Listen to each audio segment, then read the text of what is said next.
Hello दोस्तों, खुश आमदीद।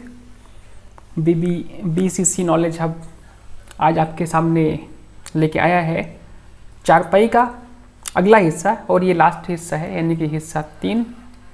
और आज हम बताएंगे चारपाई के कुछ और जो पैराग्राफ हैं, बचे हुए 4 पैराग्राफ, उस पे बात करेंगे। और इसके अलावा बातें होंगी कुछ इस चारपाई के खुलासे पे, और इसका मकसद क्या है उस पर बात करेंगे। ठीक है, पहले की जैसा कि आपको पता है कि एक इंशाइया है और इसके जो मुसन्निफ़ हैं उनका नाम है रशीद अहमद सिद्दीकी साहब। ये हमने स्टार्टिंग में बता दिया था कि इंशाइया किसे कहते हैं, और रशीद अहमद सिद्दीकी साहब के सवाने उम्र के बारे में बात हो चुकी थी। फिर शुरू के 5 जो पैराग्राफ हैं इस इंशाइया में उसके बारे में बातें हो चुकी हैं। अभी आज ये लास्ट हिस्सा है, अंतिम हिस्सा है, या आखिरी हिस्सा है, और ये हिस्सा 3 है। और आज हम बात करेंगे बचे हुए 4 पैराग्राफ पे। ठीक है, और आपको बता दें कि सबसे पहले इस चीज़ को आपको दिमाग में रखना है कि ये जो चारपाई जो ये इंशाइया है वो क्यों पढ़ी जा रही है। तो वो कुछ बातें हैं जो आपको दिमाग में रखनी है कि इंशाइया है, और जब ये इंशाइया है तो इसमें जो भी बातें होंगी वो मुसर्रत और लुत्फ़ फराहम कराने के लिए होगी। यानी मुसन्निफ़ का जो सबसे अहम मकसद है वो इस मकसद को पूरा करना है कि इसमें मुसर्रत हो और लुत्फ़ फराहम हो। किसको? जो भी इसके पढ़ने वाले हैं, जो इस इंशाइया के कारी हैं, उनको ये चीज़ मिले हर पैराग्राफ में, हर सेंटेंस में। यही मकसद है उनको, क्योंकि इंशाइया का यही मकसद होता है।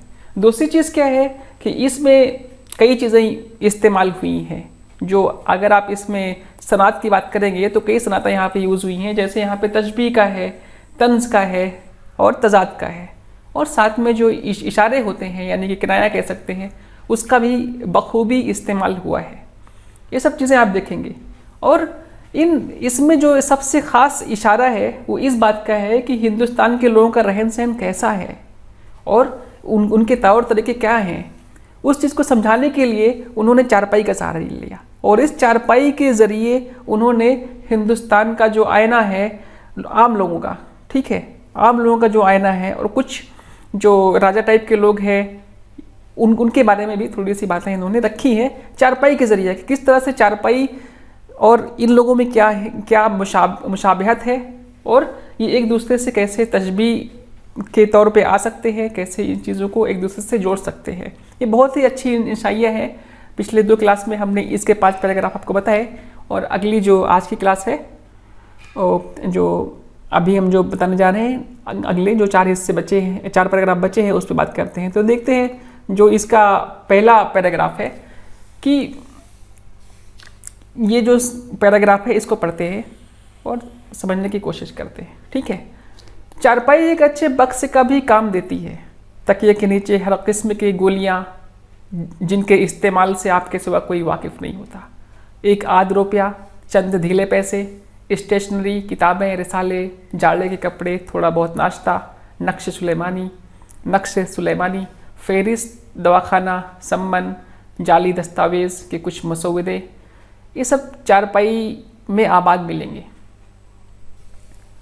मैं एक ऐसे साहब से वाकिफ़ हूँ जो चारपाई पर लेटे लेटे इनमें से हर एक को उजाला हो या अंधेरा इस सेहत के साथ आंख बंद करके निकाल लेते और फिर रख देते, जैसे हकीम नाबीना साहब मरहूम अपने लंबे चौड़े बक्से में से हर मर्ज़ी की दवाएं निकाल लेते और फिर रख देते।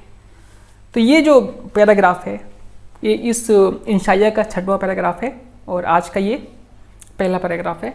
इस पर हम बात कर रहे हैं कि मुसन्निफ़ साहब ने, यानी कि रशीद अहमद सिद्दीकी साहब ने बात की है कि चारपाई जो है एक बक्से के काम भी देती है। अब देखो बक्से में क्या चीज़ होती है, बहुत कुछ होती है, किताबें भी होते हैं, कपड़े भी लोग रखते हैं, और पैसे भी उसी में रख देते हैं। अगर स्टूडेंट है तो वो अपने स्टेशनरी रखेगा, बुक्स रखेगा, ठीक है।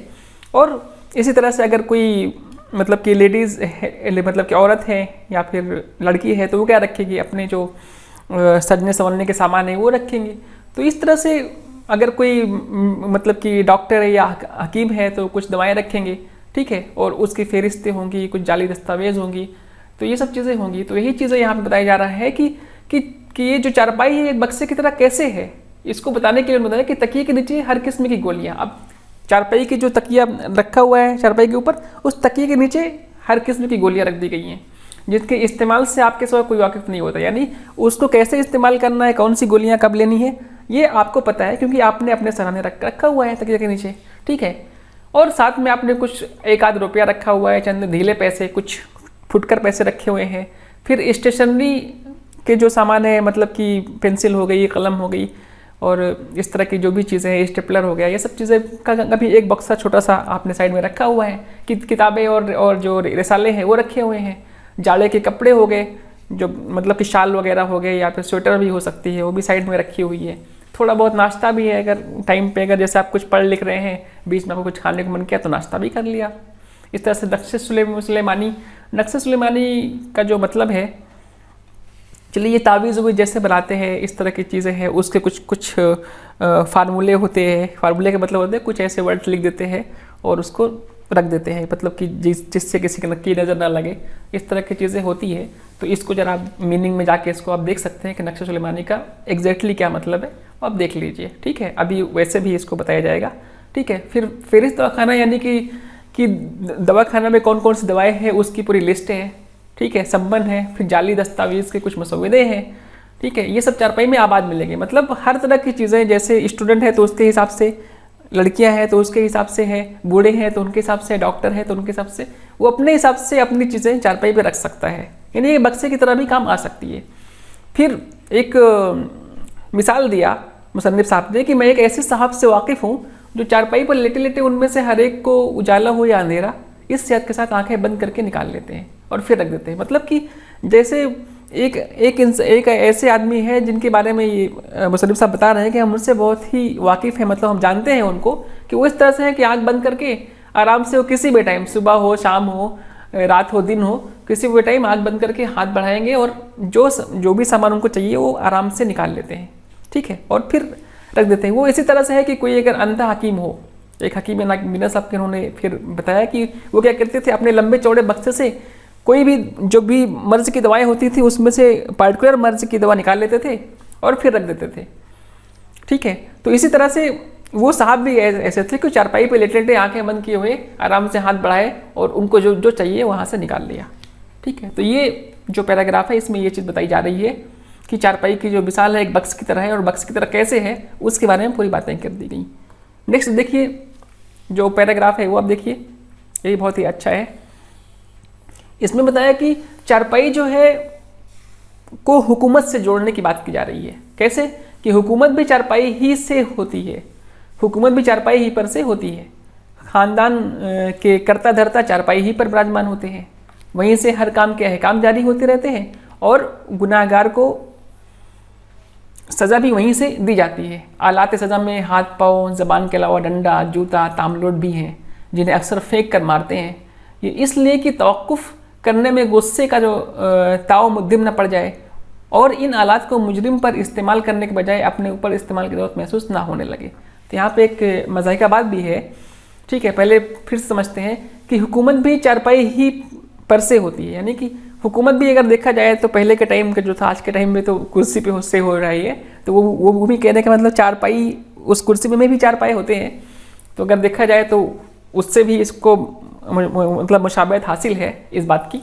लेकिन अगर पहले के टाइम में अगर आप देखेंगे पुराने ज़माने में तो एक चारपाई टाइप की चीज़ बिछा दी जाती थी और वहाँ से बैठ के फिर हुक्म में जो है सरजद किए जाते थे, जारी किए जाया करते थे, ठीक है। तो हुकूमत भी चारपाई ही पर से होती है। ख़ानदान के कर्ता धर्ता चारपाई ही पर विराजमान होते हैं। जो भी ख़ानदान के लोग हैं, जो भी काम करने वाले लोग होते हैं, सब के सब चारपाई पे ही बैठे होते हैं और वहीं से हर तरह के अहकाम, जो भी हुक्म है, किसको क्या करना है, सब कुछ जारी होते हैं उसी से, और गुनाहगार को सज़ा भी वहीं से दी जाती है। अब कोई अगर उन सब के बीच में कोई गुनाहगार साबित हो गया कि आपने गुनाह किया है, उससे गुनाह साबित हो गया, तो वहीं से उसको सज़ा भी दी जाती है। और सज़ा में क्या मिलते थे, ठीक है, थप्पड़ मार दिया हाथ से या पाँव चला दिया और ज़बान का इस्तेमाल करके डांट डपट दिया, ठीक है। इसके अलावा डंडा भी इस्तेमाल होता था, जूता भी होता था। और तामलोट क्या कहते हैं, जैसे टूटी हुई जो बर्तन होते हैं, ठीक है, कोई लोटा है उसकी टोटी टूटी हुई है तो उस तरह के जो बर्तन है उसको रखते थे, उसको खींच के मारने के लिए, ठीक है। तो ये इस्तेमाल होता था, जिन्हें अक्सर फेंक कर मारते हैं। अब क्या करेंगे, इन सब चीज़ों को, डंडा को फेंक दिया, जूते को फेंक दिया, तामलोट को फेंक दिया और फेंक के मार दिया। और ये क्यों करते थे? क्योंकि ये गुस्से की निशानी होते थे कि भाई मुझे गुस्सा है, ठीक है। अगर उन्होंने उस वक्त खींच के नहीं मारा तो क्या हुआ, गुस्सा, ये अंदेशा है कि कहीं गुस्सा ठंडा ना पड़ जाए, ठीक है। और गुस्सा ठंडा हो गया तो सामने वाले को अब हम मारेंगे नहीं, तो अब क्या होगा कि बाद में हमें इसका वो हो, पछतावा हो कि हमने मारा क्यों नहीं था। तो फिर अब ये जो चीज़ें हैं हम खुद पे इस्तेमाल कर लें। मुसन्निफ साहब इस तरह से उसको एक तंज में लिया और फिर उसको एक मज़ा में लिया। सॉरी, यहाँ पे मज़ा की बात करी, मतलब मज़ाक का बात हो गई। तो उन्होंने यहाँ पे जो मज़ा है वो यहाँ पे यूज़ किया, यहाँ पे इसका इस्तेमाल किया, ठीक है। अगले पैराग्राफ देखते हैं कि चारपाई ही खाने का कमरा भी है। अभी इससे पहले जो बात की जा रही थी, हुकूमत से बात की जा रही थी, अब कहा जा रहा है कि चारपाई ही खाने का कमरा भी होती है। बावर्ची खाने से खाना चला और उसके साथ 5-7 छोटे बड़े बच्चे, इतनी ही मुर्गियाँ, 2-1 कुत्ते, बिल्ली और बेशुमार मक्खियाँ पहुँची। सब अपने करीने से बैठ गए। साहिब खाना सदर दस्तरखान है। एक बच्चा जायद खाने पर मार खाता है, दूसरा बदतमीज़ी से खाने पर, तीसरा कम खाने पर, चौथा ज़्यादा खाने पर और बकिया इस पर कि उनको मक्खियाँ खाई जाती हैं। दूसरी तरफ बीवी मक्खी उड़ाती जाती है और शौहर की बदज़बानी सुनती और बदतमीज़ी सहती जाती है। खाना ख़त्म हुआ, शौहर शायर हुए तो हाथ धोकर फ़िक्र सुखन में चारपाई ही पर लेट गए। कहीं दफ्तर में मुलाजिम हुए तो इस तरह जान लेकर भागे जैसे घर में आग लगी है। और कोई मजहबी आदमी हुए तो अल्लाह की याद में कैलूला करने लगे, बीवी बच्चे बदन दबाने लगे। तो कहने का मतलब चारपाई क्या है, खाने का कमरा भी है। किस तरह से कि बावर्ची खाने से खाना चला, अभी खाना बावर्ची खाने से चला और बच्चों ने देख लिया तो उनके साथ 5-7 का मतलब ये एक टूटी हुई ज़बान है, ठीक है। 5-7 मतलब 5 और 7 मतलब 5-6-7 बच्चे, कुछ मतलब चंद बच्चे हैं, वो छोटे बड़े वहाँ से चल दिए। और अब इनके पीछे पीछे जैसे ही खाने को देखा तो कुछ मुर्गियाँ जो दाना चुगती हैं उनको कुछ मिल जाता है तो वो भी साथ चली गई। 1 कुत्ते भी उसके पीछे चल गए कि बाद में हड्डियाँ और रोटियाँ मिल जाएंगी खाने होने के लिए या कुछ रोटियाँ मिल जाएंगी तो भी। और बिल्ली भी एक जगह बैठ गई। और फिर खाने के साथ साथ जो मक्खियाँ हैं वो भी आ रही हैं, ठीक है। तो इस तरह से जो है बच्चे, मुर्गियाँ, कुत्ते, बिल्ली और बेशुमार मक्खियाँ सब साथ में ही चल रही खाने के साथ साथ और आके सब अपने अपने जगह बैठ गए। मतलब अब उनको पता है कि हम कहाँ बैठना है, हमें कहाँ बैठना है, बच्चे को मालूम है कहाँ बैठना है। और साहिब खाना सदर दस्तरखान है। अब जो है मतलब जनरली साहिब खाना कौन होगा, वो शौहर ही होगा।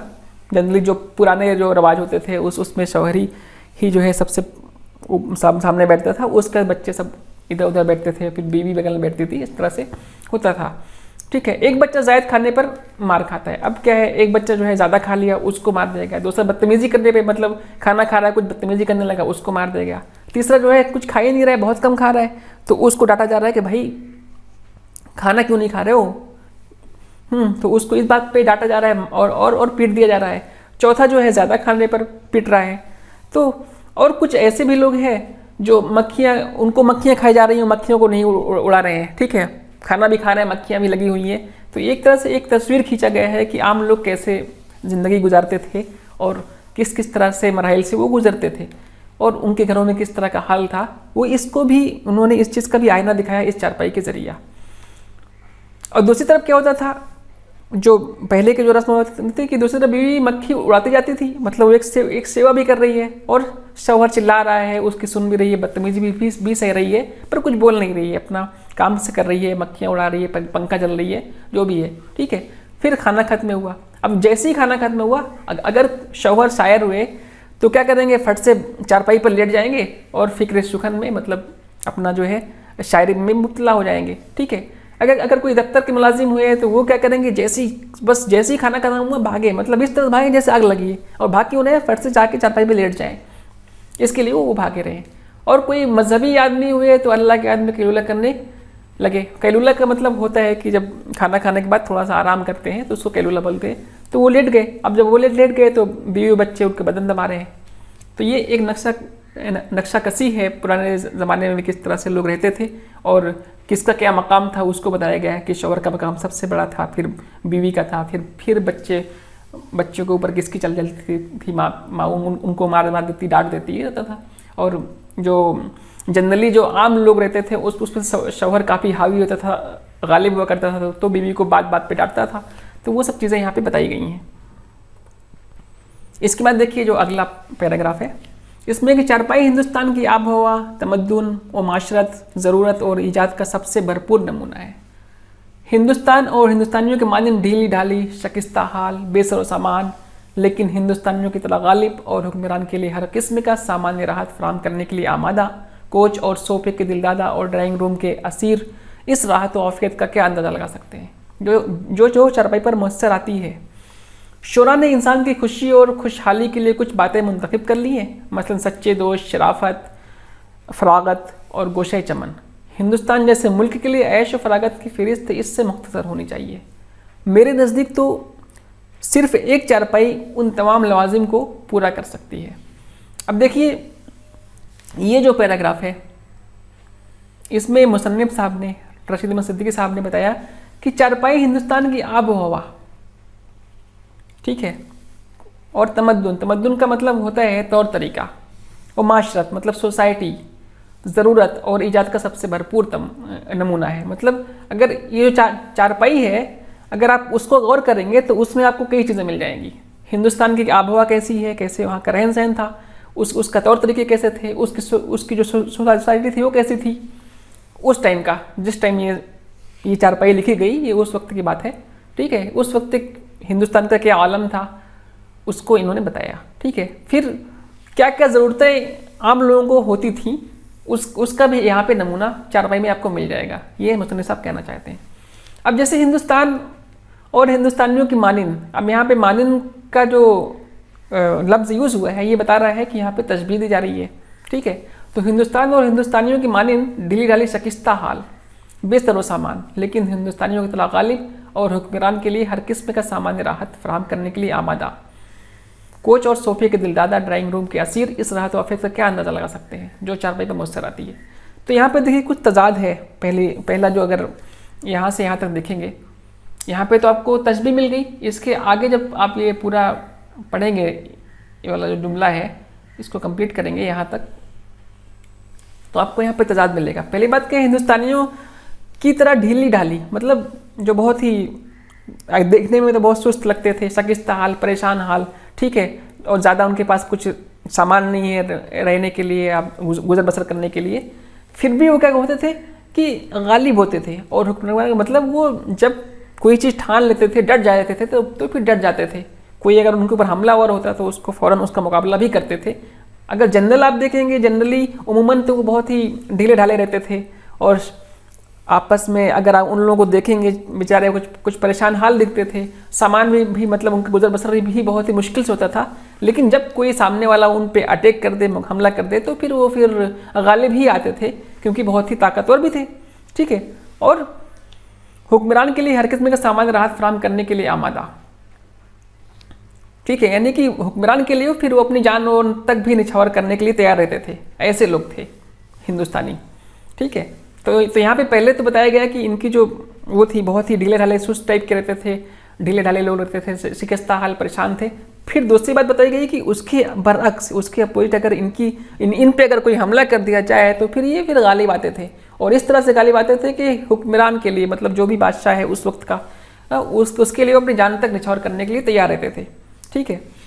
अब ये जो चीज़ें हैं, अगर अब कोच और सोफे के दिलदादा और ड्राइंग रूम के, आजकल के टाइम में जो कोच और सोफे के दिलदादा हैं, जो मतलब कि चाहने वाले हैं, जो जिनको ये सब चीज़ पसंद आती, ड्राइंग रूम के असीर हैं, जो जिनके पास ड्राइंग रूम है आज के टाइम में, और राहत और आफत का, इस राहत और आफत का अंदाजा कैसे लगा सकते हैं। मतलब जो राहत जो चारपाई पे मुयस्सर थी वो इनको समझ में नहीं, क्योंकि इनके पास है नहीं चारपाई ना।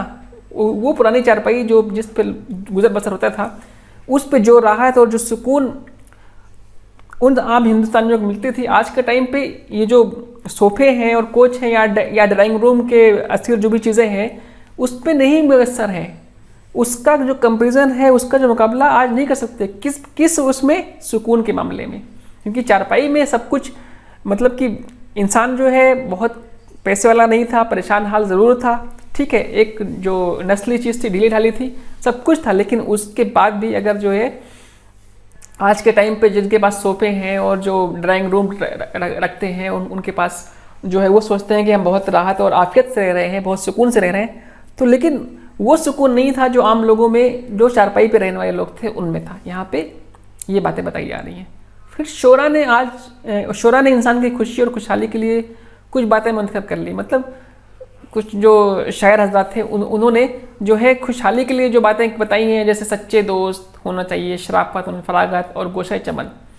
ठीक है, इस तरह के कुछ बातें उन्होंने चुन ली हैं, लेकिन फिर भी चारपाई अपने आप में चारपाई है, उसका मुकाबला नहीं कर सकते। ठीक है, और हिंदुस्तान जैसे मुल्क के लिए ऐश फरागत की फहरिस्त इससे मुख्तसर होनी चाहिए। मतलब अगर शोरा ने, जो शायर हैं या फिर और जो लोग भी हैं आज के टाइम में, जो सोचते हैं कि एक ड्राइंग रूम होना चाहिए, सोफ़ा होना चाहिए, बेड होने चाहिए, लग्जरीज वाली लाइफ होनी चाहिए, ठीक है, लेकिन उस वक्त जो हिंदुस्तान की जो मतलब कि वो थे, हालात थे, उसके मद्देनज़र देखेंगे तो चारपाई उनके लिए बहुत कुछ थी। तो फहरिस्त जो है बहुत ही मुख्तसर होनी चाहिए। मतलब सिद्दीकी साहब कहना चाह रहे हैं कि अगर उस वक्त के जो आम हिंदुस्तानी थे, अगर उनकी ऐश की बात करें, उनकी फरागत की बात करें, तो फिर उनकी फहरिस्त, उनकी जो लिस्ट है बहुत ज़्यादा नहीं थी। वो बहुत ही कम में बहुत सुकून से रहते थे।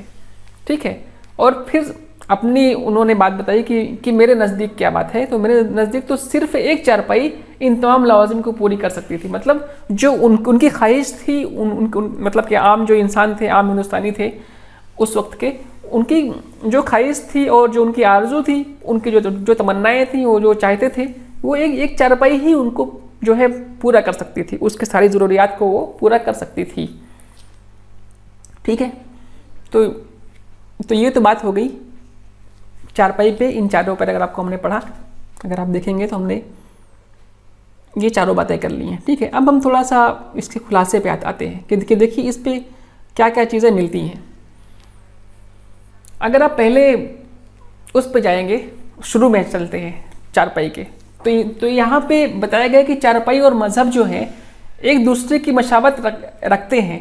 एक दूसरे में तशबीह का मामला कैसे है कि जैसे हिंदुस्तानियों को ओढ़ना बिछोना होता है, यानी कि चारपाई भी जो है इंसान का, जो आम हिंदुस्तानी थे उस वक्त के, उनका जो है चारपाई ओढ़ना बिछोना था। इसी तरह से मज़हब की तरह, मज़हब भी जैसे ओढ़ना बिछोना है, अब उसी में पैदा होते हैं और जुड़ा, इसके बारे में हमने बताया था आपको। तो मतलब यहाँ पे आप ये पॉइंट लिख सकते हैं कि चारपाई और मज़हब जो है, मुसन्निफ साहब कह रहे हैं कि चारपाई और मज़हब जो है ओढ़ना बिछोना है। मतलब चारपाई और मज़हब की यहाँ पे होगी, फिर किस तरह से है उसके बारे में पूरी यहाँ पे कुछ जुमलात यहाँ पे नोट कर दिए गए, वो आप देख लीजिए और उसको पढ़ लीजिएगा। ठीक है, और किस तरह से चारपाई और जो मज़हब है वो हिंदुस्तानियों का ओढ़ना बिछोना है, वो यहाँ से क्लियर हो जाएगा। ठीक है, इसके डिटेल में हमने बात की है, उसको भी आप पढ़ लीजिएगा। खुलासे के तौर पर थोड़ा सा लिख दीजिएगा आप कि किस तरह से है कि इसी पे इंसान पैदा होता है और यहीं से वो आखिरत का रास्ता भी लेता है। और सारे के सारे काम जो है, मदरसे जाना हो, ऑफिस जाना हो, कहीं भी जाना हो, तो फिर यहीं से चारपाई से ही उठ के जाते हैं। और मज़हब का भी मामला यही है कि वो कहीं भी जाएंगे, दिमाग में जो एक मज़हब उनके अंदर है वो हमेशा हर जगह पाया जाएगा। तो इसलिए वो चीज़ें जो है ओढ़ना बिछोने की तरह हो गया। ठीक है, दूसरा और तीसरा जो यहाँ पे पैराग्राफ है आपकी चारपाई का, अगर उसके खुलासे की बात करेंगे तो यहाँ पे चारपाई की मिसाल जो है किससे दी गई, रियासत के जो मुलाजिम हैं उनसे दी गई कि जिस तरह से मुलाजिम जो है हर तरह के काम आते थे, उनको किसी भी पोस्ट पे लगा दिया जाता था और वो उस पे फिट बैठते थे। ठीक है, छोटे से छोटे काम से लेके बड़े से बड़े काम तक वो कर जाते थे। तो इसी तरह से जो चारपाई है वो भी जो है छोटे छोटे से काम से लेकर बड़े बड़े काम तक हो जाती है। तो ये पैराग्राफ 2 और पैराग्राफ 3 में इसके बारे में बताई गई। मतलब चारपाई की मिसाल जो है एक रियासत के मुलाजिम से दी गई और वो इस तरह से दी गई कि जैसे मुलाजिम हर काम के लिए तैयार होता था, मतलब उसके लिए फिट बैठता था, तो चारपाई भी जो है हर तरह के काम कर सकती थी। ठीक है, चारपाई में वो सारी खुसूसियात हैं या उससे बढ़कर हैं जो एक मुलाजमत में होती थी, यहाँ पे बताया गया। ये इसका खुलासा है। नेक्स्ट जो पैराग्राफ है उसमें बताया गया, ये पैराग्राफ नंबर 4 है आपका। इसमें बताया गया कि चारपाई जो है एक जो है उसमें क्या है, घरानों में जैसे चारपाई को जो क्या क्या चीज़ों की वो हासिल है, क्या क्या चीज़ों की, जैसे ड्राइंग रूम हो गए, सोने का कमरा हो गया, गुस्ल खाना हो गया, किला हो गया, खानका, खीमा, दवा खाना, संदूक, किताब घर, शफा खाना, सब की हैसियत हासिल है। यानी कि चारपाई में ये सब कुछ चीज़ें मिल जाएंगी जो आप सोचते हैं कि आप ड्राइंग रूम समझते हैं, तो चारपाई अच्छे से बिछा दी गई, उस पर अच्छे चादर बिछा दिए गए, अच्छे से लग गई, ठीक है। तो वो ड्राइंग रूम का काम कर जाएगी, आराम से वहाँ बैठो, वहाँ पे उठो। सोने का कमरा सोना है, आप चारपाई बिछाएं, उस पे आप जो है बिस्तर लगा दिए, सोने का काम करने लगेगी। गुस्ल खाना है, चारपाई को खड़ा कर दिया गया और उसके ओट में औरतों ने या फिर मर्द ने किसी ने भी नहा लिया, तो गुस्ल खाना काम। किला हो गया, किला साजी करना हो तो फिर चारपाई बिछा दी गई, खानका में चारपाई बिछा दी गई, इस तरह खीमा के अंदर भी चारपाई बिछा दी गई, दवा खाना में बिछा के इस पे दवाएं वगैरह रख दी गई, या फिर वहीं से बैठ के जो मरीज़ आ रहे हैं वो उनको भी चारपाई पे बैठा दिया गया और उनकी जो प्रॉब्लम्स हैं सुन ली गई। संदूक का भी काम भी कर सकती हैं, जैसे इस पर सारी चीज़ें रख दी जाए। किताब घर, जैसे किताब घर में किताबें रखी जाती हैं, चारपाई पे रख दी जाएंगी। शफा खाना है, वही जो दवा खाना की बात चल रही थी, वही चीज़ हो गई, ठीक है। तो इस तरह से सबकी हैसियत जो है कभी कभी या फिर बैक वक्त या वक्त पर हासिल रहती है, जिस तरह से आप चाहो फिट कर लो। तो ये यहाँ पे मुसन्निफ साहब कहना चाहते हैं चौथे पैराग्राफ में, ठीक है। इसके बाद जो आपका 5वां पैराग्राफ है, अगर उस पर देखेंगे तो जैसे जो इंसान जब रिटायर कर जाता है, ठीक है, यहाँ पे 2 बातें की गई हैं। पहली चीज़ की चारपाई का एक इस्तेमाल बताया गया कि ये कैसे कैसे और भी तरह से इसका इस्तेमाल हो सकता है। जैसे अनाज को सुखाना हो तो चारपाई पे धूप में डाल दिया गया अनाज को, चारपाई बिछा के उसके ऊपर, तो वो सूख रही हैं, ठीक है। दूसरी चीज़ का कोई बहुत बड़ा इवेंट हो गया, ठीक है, इवेंट करीब है, तो उस पर आलू छिले जाएंगे, रखे जाएंगे, छिले जाएंगे, पापड़ बनाना है तो उसके लिए काटे जाएंगे, उसी पे सुखाए जाएंगे। तो ये सब चीज़ें भी जो है चारपाई पे होती हैं। दूसरी चीज़ ये है कि दूसरा जो मिसाल दी गई है वो दी गई है कि जब इंसान जो है रिटायर होता है, यानी कि यहाँ पे एक तशबीह है या उससे कंपेयर किया गया है किससे, मुलाजमत के उस टाइम की जब वो पेंशन याफ्ता हो जाते हैं, मतलब वो पेंशन के करीब पहुँचते हैं, अब वो रिटायर होने वाले हैं। जो मुलाजिम है जब वो रिटायरमेंट लेने वाला होता है तो उसको क्या करते हैं, रिटायरमेंट होने के बाद उसको पेंशन दे दी जाती है। पेंशन देने के बाद अब वो उस खर्चे पे ज़िंदगी गुजारता है। तो चारपाई जब रिटायर की हालत पहुंचती है, मतलब अब वो जो है इतना ज़्यादा मतलब कि मजबूत तो नहीं है, कमज़ोरी के टाइम पहुंच गई है, तो भी उसका इस्तेमाल है। ऐसा नहीं है कि अब उसका इस्तेमाल नहीं है। जिस तरह से मुलाजिम जब पेंशन करीब पहुंचता है तो उसको पेंशन वो काम आती है, तो उसी तरह से पेंशन की तरह अब ये चारपाई पेंशन की तरह काम आएगी। उसको एक कोठरी में डाल देंगे, उसके ऊपर प्याज वगैरह रख देंगे और उसके नीचे भी प्याज डाल देंगे, प्याज है या फिर कोई ऐसा ज़ख़ीरा है अनाज का, उसको डाल के वहाँ पे साल भर रखी रहेंगी, ठीक है। तो इस तरह से चारपाई का यूज़ अब वहाँ भी हो रहा है, ठीक है। फिर अगर कभी कोई ज़रूरत पड़ गई और चारपाई नहीं है आपके पास, तो वही चारपाई को अच्छे से साफ ऑफ किया गया और उस पे चादर डाली गई, उसको बिछा के किसी मेहमान को भी सुला दिया गया, जैसा यहाँ पे इस पैराग्राफ में दिया गया है, ठीक है। जो अगला पैराग्राफ है उसमें बताया गया कि चारपाई एक बक्से का भी काम देती है, जैसा कि आज हमने इसके बारे में बात की थी। वो किस तरह से काम करती है उसके बारे में पूरी बात हमने की, ठीक है। यानी कि जो चारपाई का एक दूसरा काम है बक्से की तरह भी है। इस तरह से हुकूमत भी चारपाई से भी हो सकती है, जो उसके बाद का पैराग्राफ है आपका ये 7वां नंबर, ठीक है। अब हुकूमत पे कैसे है और किस तरह से चारपाई पे बैठ के जो अहकाम जारी होते हैं और कैसे कैसे जो सजाएं दी जाती हैं उसके बारे में एक तस्वीर खींची गई। इसके बाद खाने के कमरे के बारे में बात बताई गई कि चारपाई पे लोग खाना खाते हैं, जैसे आपका डाइनिंग हॉल होता है, तो डाइनिंग हॉल की तरह जो है चारपाई खुद एक डाइनिंग हॉल है। वो किस तरह से है, वो डाइनिंग हॉल कैसे है, इसके बारे में ये पूरा ये जो 8वां आपका पैराग्राफ है उसमें बताया गया, ठीक है। और ये लास्ट जो पैराग्राफ है इसमें बताया गया कि आम हिंदुस्तानी लोगों का जो हालत होती थी उसका सही से नक्शा खींचा गया और बताया गया कि चारपाई जो है वो इन सब चीज़ों में शामिल है। उसका नमूना है किसका, हिंदुस्तान की आबो हवा का, हिंदुस्तान के रहन सहन का, उसके तौर तरीक़ों का, उसकी सोसाइटी का, उसकी ज़रूरत का और उसकी ईजाद का, इन सब का नमूना है। और वो फिर कैसे है और क्यों है इसके बारे में पूरा इन्होंने तस्वीर खींचा, ठीक है। तो ये बहुत ही अच्छा इंसाइया था, इसमें बहुत सारी चीज़ें मिलती हैं।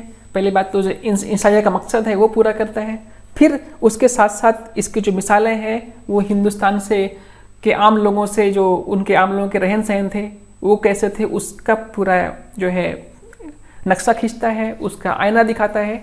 और इसके अंदर तशबीह, इशारे, तंज और तजाद, इन सब का भरपूर इस्तेमाल हुआ है, बखूबी इस्तेमाल किया है। और साथ में तंज मज़ाह इसकी ख़ास रही है। तंज मज़ा इसमें खूब मिलता है। तो इस तरह से ये जो चारपाई का चैप्टर है ये कंप्लीट होता है। इसके बाद आप इसके जो भी देखिए, इसमें आपको करना क्या क्या है। पहली चीज़ तो आपको इसको खुद से एक खुलासा लिखना है, ठीक है। दूसरी चीज़ आपको करना है कि जो इसके मानी है, इसके अंदर कुछ ऐसे अल्फाज हैं, अल्फाज के जो मानी है वो आपको उसकी एक लिस्ट बनानी है, ठीक है। और उसको आपको याद करना है, क्योंकि इससे क्या होगा, आपके जो वोकैबुलरी है, आपका जो ज़ख़ीरा है लफ्ज़ों का, वो आपको बढ़ेगा, उसमें इजाफा होगा। तीसरी चीज़ क्या है, इसमें बहुत सारे मुहावरात भी यूज़ हुए होंगे, ठीक है, वो आप देख लीजिए और उसको लिस्टिंग कर लीजिए। चौथी चीज़, इसमें सनातें क्या क्या यूज़ हुई हैं, जैसे तशबीह, इशारे हो गए, इशारे से मतलब किनाया का समझिए, और तजाद हो गई, और जो ये सब चीज़ें हैं सनातें, वो भी आप देख लीजिए क्या क्या सनातें यूज़ हुई हैं। पांचवी चीज़ है, कुछ सवालात दिए गए हैं आपकी किताब में, उन सवालात को पढ़िए। हमने जो भी इन पैराग्राफ को शार्ट में आपको बताया, एक खुलासे के तौर पर बताया, उसमें उन सब का जवाब है, आप उन सवालात को पढ़िए, ठीक है। इस तरह से ये चैप्टर जो है कंप्लीट होता है। और अगला जो है, मतलब कि अगली जो क्लास होगी उसमें हम आपको बताएंगे हिस्से नस्र से, हिस्से शेर से लेंगे, और एक गज़ल है शाद अज़ीमाबादी साहब का, उसको हम लोग उस पर बात करेंगे, और उसका जो टाइटल है कि तमन्नाओं में उलझाया गया हूँ, ठीक है। तो फिर मिलते हैं अगली क्लास में तमन्नाओं में उलझाया गया हूँ के गज़ल के साथ।